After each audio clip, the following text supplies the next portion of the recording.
अगर मैं कहूँ कि एक ऐसा लड़का जिसके पास ना दोनों पैर है, ना एक पूरा हाथ और दूसरा हाथ में सिर्फ 3 उंगलियां हैं, वही लड़का पूरे भारत में यूपीएससी में सेकंड रैंक लाया है, तो क्या आप यकीन करेंगे? ये कहानी एक दर्जी की बेटे जिसने किस्मत को नहीं कोसा, बल्कि उसे अपने हौसलों को बुलंद किया।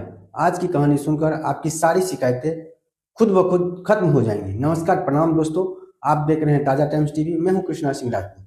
आज मैं आपको जो सच्ची कहानी सुनाने जा रहा हूं, वो सिर्फ एक सक्सेस स्टोरी ही नहीं, वो हौसलों की परिभाषा है। कहानी की शुरुआत होती है उत्तर प्रदेश, जिला मैनपुरी, कस्बा कुरावली और एक छोटा सा इलाका धरनापुर। यहीं रहता था एक बेहद गरीब दर्जी जिसके 4 बच्चे थे, 3 बेटे और एक बेटी। इन्हीं में से दूसरा बेटा था सूरज तिवारी।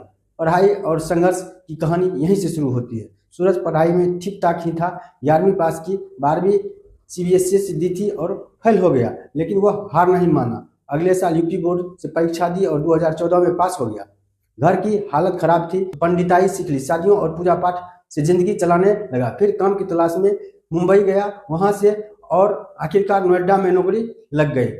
वो मनहूस सफर 28-29 जनवरी 2017। 28 जनवरी 2017 की शाम सैलरी मिली। सूरज मिठाइयाँ खरीदता है, घर जाने की खुशी से भर जाता है। 29 जनवरी को सुबह 6:30 बजे दिल्ली से अलीगढ़ जाने वाली पैसेंजर ट्रेन में बेहिसाब भीड़ होती है। सूरज दरवाजे के पास खड़ा होता है।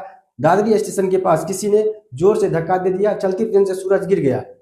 आंख खुली तो अपने आप को एम्स हॉस्पिटल में पाया। कई दिनों के बाद चारों तरफ सफेद दीवारें, एम्स दिल्ली। डॉक्टर कहते हैं हमें आपकी जान बचाने के लिए आपके बाएं हाथ की 2 उंगलियां काटनी पड़ी। सूरज रोता नहीं और डॉक्टर से इतना कहता है, कोई बात नहीं सर, आपने मेरी जान बचाई। एक और डॉक्टर आते हैं, वो कहते हैं दोनों पैर भी काटना पड़ा। अब सूरज के पास ना एक हाथ नहीं था, ना दोनों पैर थे और दूसरे हाथ में सिर्फ 3 उंगलियां बची। 4 महीने का दर्द, 4 महीने तक बेड पर पड़ा रहा। रोज ड्रेसिंग, असहनीय दर्द और अकेलापन, लेकिन एक चीज जिंदा थी, उसकी मुस्कुराहट, नई उम्मीदें। जेएनयू का छात्र प्रकाश अप्रैल 2017 में एम्स में दवा लेने के लिए आया हुआ था। सूरज एक जेएनयू का छात्र रहा था। प्रकाश और उसकी मुस्कान देखकर रुक जाता है, कहता है इतना सब खोने के बाद भी आप मुस्कुरा कैसे रहे हैं? यहीं से बदलती है सूरज की कहानी।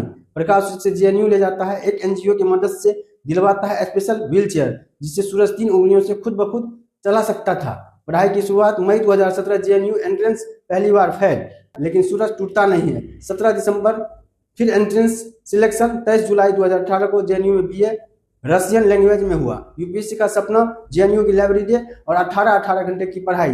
2021 में यूपीएससी दिया, फिर 2022 में फिर दिया। प्रीलिम्स पास, मेंस पास। इंटरव्यू में पूछा गया आप किस कैटेगरी में आते हैं? सूरज बोला मैं अपना हर काम खुद करता हूं, मैं सबके लिए काम करना चाहता हूं। इतिहास रच गया।